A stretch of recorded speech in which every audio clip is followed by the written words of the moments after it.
So eto na nga po mga idol, Gilas update po muli tayo, pero bago po tayo magsimula, hihiling lamang po ako ng isang like, subscribe, and pahit na rin po ng notification bell para updated po kayo sa ating mga daily Gilas update. So eto na nga po, no, matapos nga pong makakuha ng gintong medalya ang ating Gilas Pilipinas, dito nga lang po sa kakatapos na 2023 Asian Games ay may ibinunyag pa itong si PBA Chairman Ricky Vargas na may mga manlalaro nga daw po sanang gusto nilang kunin or makasama sa Gilas Pilipinas para sa Asian Games, ngunit di natuloy dahil nga po sa hinihinging malaking bayad. So nagkaroon pa ng issue, no? Nagkampiyon na nga ang Gilas Pilipinas, so dapat hindi na ito binobrought out or ni-speak out ng SBP kasi okay na. Pero dapat din natin malaman na malaking bagay ito. Siyempre nga, ang sinasabi natin dito, dapat yung mga Pilipino, hindi sila dapat nagdedemand na sobrang laki o dapat ganito. Dapat bayan ang pinaglilingkuran nila, hindi yung pera. So, may mga ilang pangalan po lumabas at tinutukoy. Dalawang player po kasi tinutukoy ng Gilas Pilipinas dito, no? Or ng SBP. Para nga daw dun sa malaking bayad na gusto nila. So, lumabas yung mga pangalan nga po. Number 1, itong si Mikey Williams, which is alam naman natin na tinawagan na noon ng SBP or ng Gilas Pilipinas para nga po lumaro dito sa 2023 Asian Games, pero hindi po siya pumayag or hindi siya sumasagot ng maayos yung kampo ni Mikey Williams at parang nagdedemand nga ng ganitong bagay or sabihin na natin pera. Tinatanong kung magkano siguro, pero hindi nagkasundo. Alam naman natin Asian Games, di ba? Hindi rin naman sigurado makakakuha ng gintong medalya. Kaya siyempre, ang unang pinag-uusapan magkano. Yun po yung number 1 na tinasabi natin dito na tinutukoy ng SBP si Mikey Williams nga. Alam niyo, nagkaroon ng problema yan noon pa man, di ba?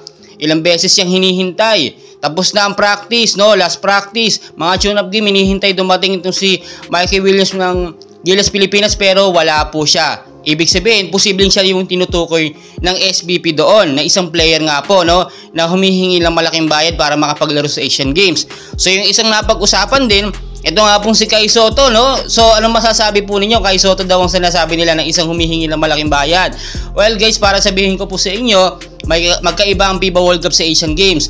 Noon pa man, alam naman natin, nung natapos na ang FIBA World Cup, ay meron naman talagang naka-line up na kontrata itong si Kai Sotto sa B-League or sa Hiroshima Dragonflies. Doon na talaga siya nakadestino maglaro at wala talagang plano sa Asian Games. Alam naman natin yan at nilinaw na yan noon ng SBP, no?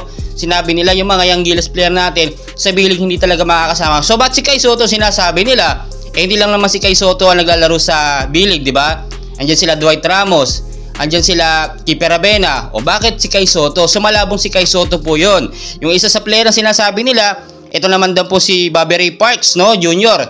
At kung titignan po natin si Bobby Ray Parks o si Ray Parks, no, ay hindi nga nakuha doon sa Final 12 ng Gilas Pilipinas para sa FIBA World Cup. At talagang alam naman natin na hindi siya ganun ka-qualified para maglaro nga po dito sa FIBA World Cup.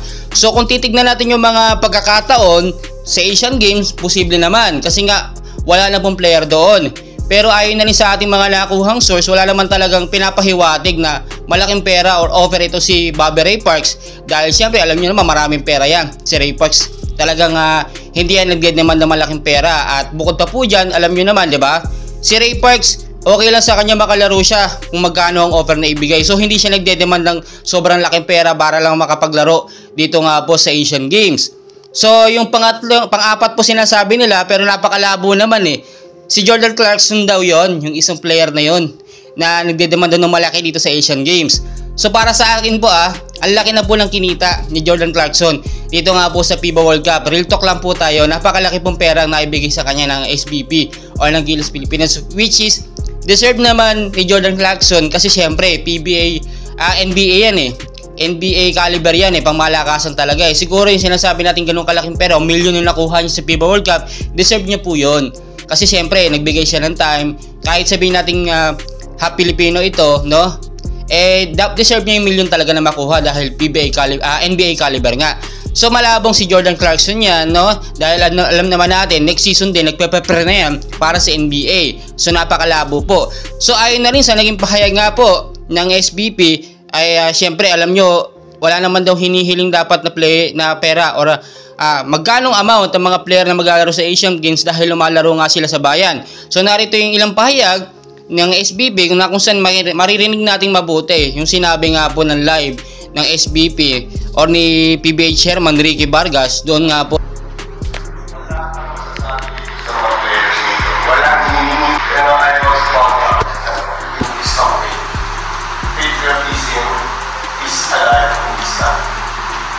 Wala akong masasabi sa mga players nito. Wala akong minimito ang tinawakan lahat ng Francis. Meron kami sana mga gusto sana